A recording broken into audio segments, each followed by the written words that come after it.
Hi everyone, Jennifer here with another Quapaw Farmers Market tutorial. Today we're going to be canning pickles. In today's tutorial, you're going to need a few items. First, you're going to need your favorite cucumber, thinly sliced, canning jars, your favorite pickling recipe, your canning utensils, and remember on your jars and lids, you can reuse lids and jars, but you cannot reuse seals because it will compromise your shelf life. I know you've heard it a million times, but I just want to stress to you how important it is to wash your produce. You want to remove all pesticides, all dirt and residue that could compromise your food safety or the seal on your jars. Just give them a good rinse. Once your produce is clean, we can start with the next step. Now we're going to start slicing our cucumbers. You want to do a removal of the blossom end and off the other end. Once you remove that, you can start to thinly slice, whatever your preference is on the thickness. When preparing your brine, you want to follow the instructions on the back of your pre-mix. We're going to use the mix, 7 1/3 cups of white distilled vinegar, 3 1/3 cups of water. We're going to bring it to a slow boil for about 5 to 10 minutes while the granules dissolve. Another crucial step in preparing your jars for canning is to wash them with hot soapy water. Second, you're going to submerge them in the water bath canner for 10 minutes at boiling point to make sure that you disinfect the inside and the outside. Once your jars have boiled and sanitized for 10 minutes, we're going to remove the water from the jars to the water bath canner and remove your jars to a heat-proof surface. So using your canning tongs, you're going to grip the top of the lid, dump the water back into the water bath canner. Okay, now we're ready to start packing our jars. We have our cucumbers thinly sliced, we have our sanitized, sterilized jars, and our brine has already been boiling and it's ready to go. So we're just gonna start slowly packing. You can do it with your washed, clean hands, obviously. Just start cramming them in there. You wanna get them as tight as possible. We don't want any extra space in there.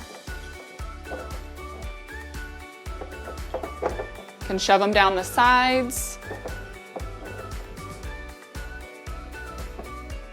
You can also use your pickle packer if you choose to. Just whatever size jar you're using, just slightly cram down, get them packed in there, and then start packing them in there again.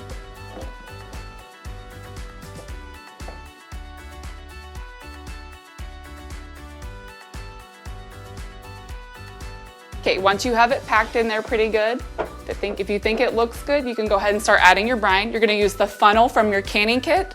Place this on top of the jar and then slowly start to ladle in some of the brine. We don't want to overfill it. We want about a 1-inch headspace from the top.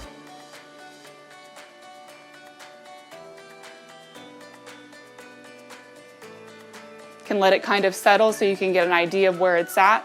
So about the top of the brim is about where we want it. Next step, you want to take your bubble remover and start poking down the sides of the jar. This is going to remove any air pockets. Remember, if it has air pockets in it, it can also contain bacteria, so you want to remove all the air pockets as possible. So just shoving down the sides of it. This will also help to bring the brine down to the bottom and fill up any sections that don't have the brine. Don't be afraid to get your hands dirty.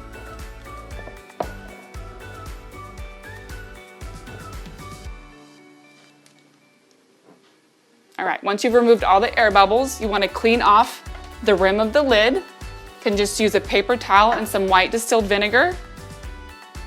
Just dip it in and then rub it across the ring. This is going to remove any of the excess juice and bacteria. And then you're ready to put on your lid.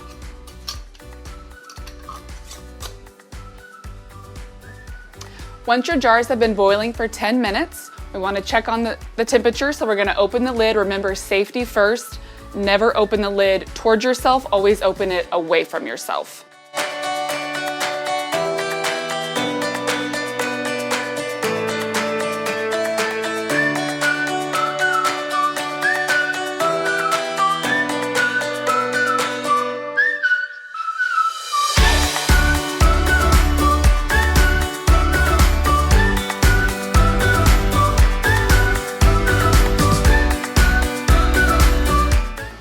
Okay, now that we've boiled our product for 15 minutes in the water bath canner, we've removed them. This is the finished product. You want to make sure that you leave them set out for 24 hours to make sure that they have the solid seal. If they're not sealed, if you pick them up and the lid comes off, you'll know that it's not sealed. You either want to eat it immediately or you want to dispose of the product.